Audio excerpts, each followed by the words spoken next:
Vote তো চলে এলো, কাকে দেবে ভাবছো? কাকে আবার? যে আমাদের দেখছে তাকেই দেব। মাসে মাসে টাকা দিচ্ছে, এটা তুমি আমাকে দাও না।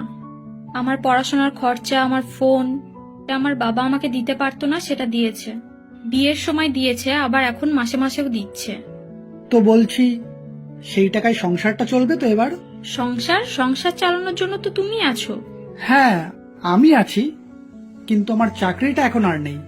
মানে কি বলছো তুমি এসব? তোমাকে মাসে মাসে টাকা দেওয়ার জন্য সরকার অযোগ্য ব্যক্তিদের কাছ থেকে ঘুষ নিয়ে চাকরি দিয়েছে।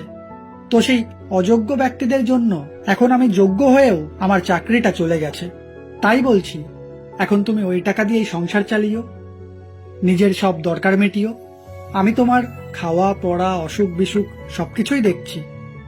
হাজার হাজার টাকা তোমার পিছনে চলে যাচ্ছে, কিন্তু মাসে মাসে আমি তোমাকে কিছু টাকা দিই না। তাই বলছো আমি তোমায় কিছু দেই না, সে দেয়। আমাদের ছেলেটা পড়াশোনায় এতটা খারাপ কেন?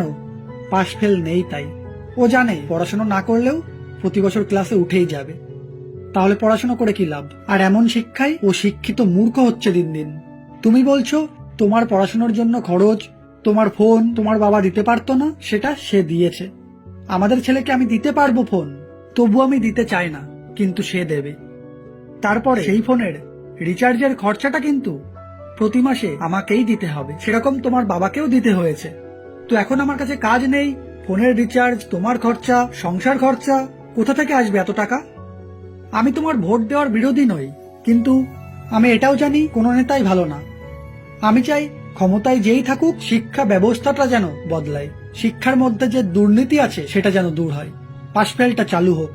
আমাদের ছেলে ফেল করুক, কিন্তু পাশ করেও শিক্ষিত মূর্খ হোক সেটা চায় না। ও ফেল করলে তবেই ও শিখবে যে না, ওকে পড়তে হবে পাশ করার জন্যে, কিন্তু পাশ ফেল না থাকলে ও তো পড়তেই চাইবে না পাশ করার জন্যে। যোগ্যদের চাকরি দিক, শিল্প হোক, বাবা মায়েরা কাজ করে নিজের ছেলে মেয়েকে কম্পিউটার কিনে দেবে, ফোন দেওয়ার প্রয়োজন নেই অল্প বয়সে। দিনের পর দিন ইংলিশ মিডিয়াম স্কুল বেড়েছে, আর প্রাইমারি স্কুলের দশা বেহাল হয়ে গেছে। আর তুমি মা হয়ে কিছু টাকার লোভ করছো, ছেলের ভবিষ্যৎ দেখছো না, তোমার স্বামীর উপার্জন দেখছো না। তোমায় টাকা দিচ্ছে, তুমি ভোট দিতে যেও, কিন্তু আমি ভোট দিতে সেদিনই যাব যেদিন আমার এই চাওয়াগুলো পূরণ হবে।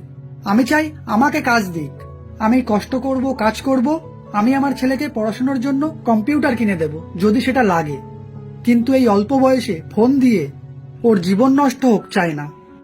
তাই ভোট বাক্সে আমি সেদিনই ভোট দিতে যাব যেদিন আমার এই চাওয়াটা পূরণ হবে, শিক্ষাটা ঠিক হবে, আর মানুষের যোগ্য সম্মানটা মানুষ পাবে।